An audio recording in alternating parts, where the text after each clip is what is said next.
Alright, so we're going to finish up the orthogonal least squares algorithm. Hopefully our motivation is clear. So what we're trying to do again is um, we start off with a p plus 1 by p design matrix phi hat, and we've got our m by p matrix T, and so we've got m rows over here in our p, and we've got p plus 1 rows over here. We kind of save this last one. It just is taking up space, right? Because it's a dummy vector for the bias term, so we don't actually use that vector.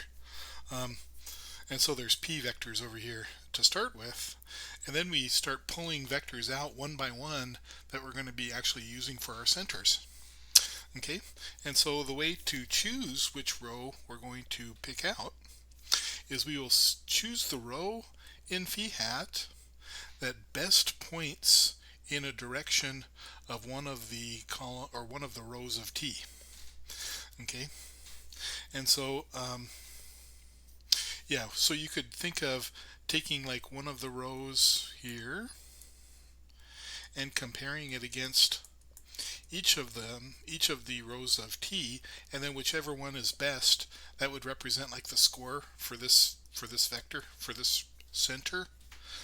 Okay, and then whichever one wins, that would be the one, whichever of these wins, whichever one of these has the best score, right? That would be the center that you would choose in this round. Okay, and so once you do that, then you go through and each of the remaining column or remaining rows, remove the component in the direction of the vector that's just been removed. Okay, and then at that point you want to rephrase the matrix here by taking this to be an m by however many centers you're currently at, and then you'll have whatever number of centers here, and then you'll figure out what the current error is using that number of centers. Okay, does that make sense? So really I wouldn't even compute this until the first few are out, because you can almost guarantee that it's going to take more than one or two centers, but I guess it depends on how many data points you have. So we'll go ahead and compute this error for each of the centers that we put into the set, although we don't expect to get much of a drop until you get out to 5-10 centers. Good. Okay, so that's in words what's happening. Let's see if we can do this in symbols now. So number one, look for the row. Oh, maybe I should say for each row of phi hat. You want to see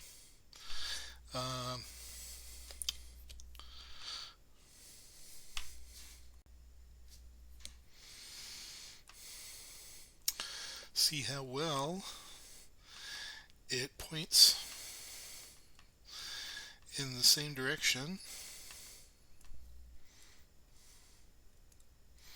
as a row of T.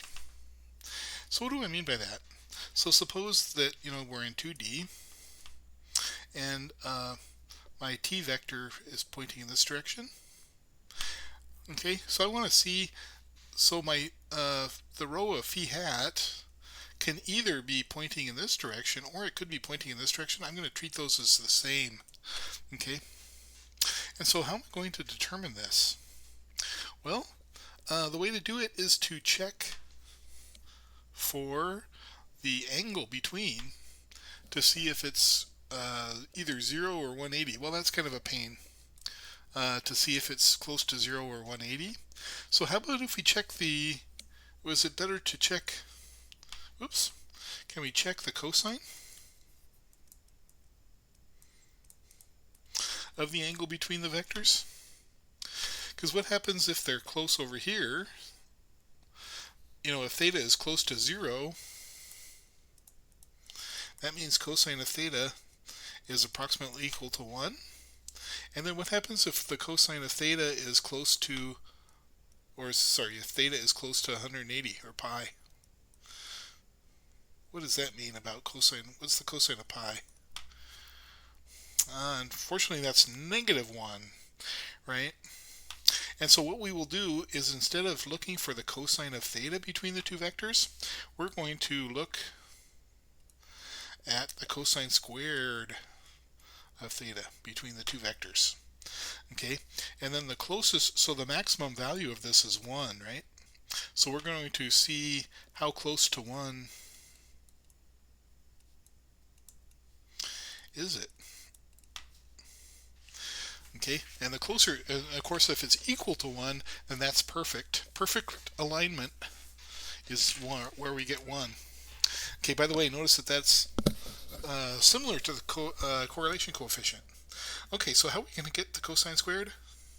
Well, from linear algebra, we'll remember that x dot y is equal to norm x, norm y, cosine theta. So therefore, oh gosh, I think I might be answering one of the homework questions. That's what we're going to use to get it. Okay, I don't want to go any further. But you see what we're going to do here. Yeah, once you finish exercise number 1, you'll see what we mean by what is it? What does it mean to have two vectors pointing in the same direction? Okay, good. Now, number 2, if the winning row has index W for winner, then choose data point W as a center. Okay, so put it in the collection of centers. And then number 3, compute the error using the current set of centers. And if the error is low enough, stop. Or you might have run out of centers to use too. Okay, good. Oh, by the way, I forgot to put something in here. I need to remove the component in the rows of phi hat in the direction of the wth row. So let's go back to x and y again. Suppose I want to remove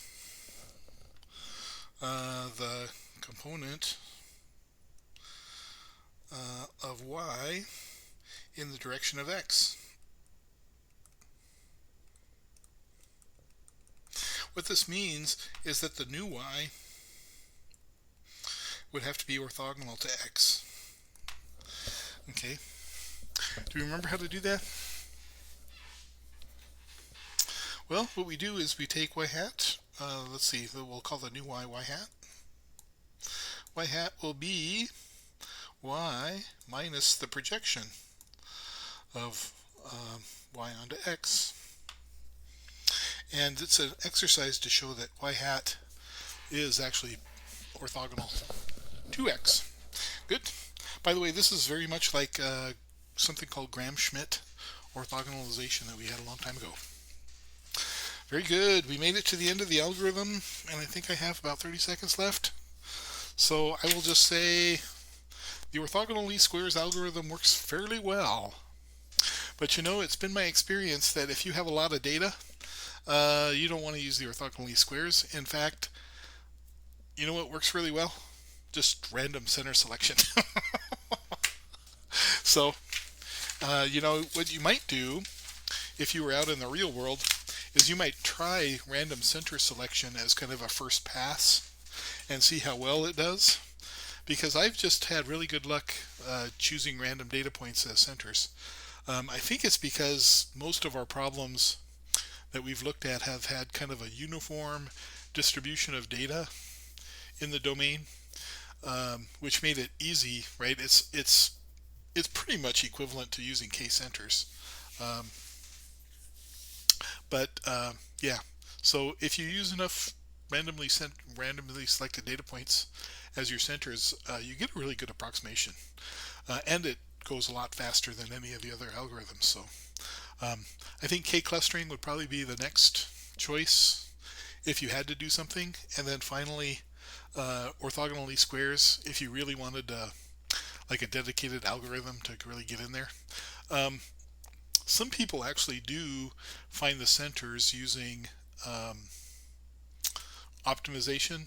Um, I don't know. It would have to be a very specialized problem for me to do that. Something that I would really want to spend a lot of time getting center selection for. Otherwise, it's usually not worth the time, quite frankly. Um, at least with the problems I've worked with. Okay, so that's kind of my advice on data analysis for now. Um, yeah, try out the homework problems, see how you do. There's a couple of extra problems in the homework. There's just very short problems. It's really just justifying a few of the statements that I've made here today. All right, I'll talk to you later.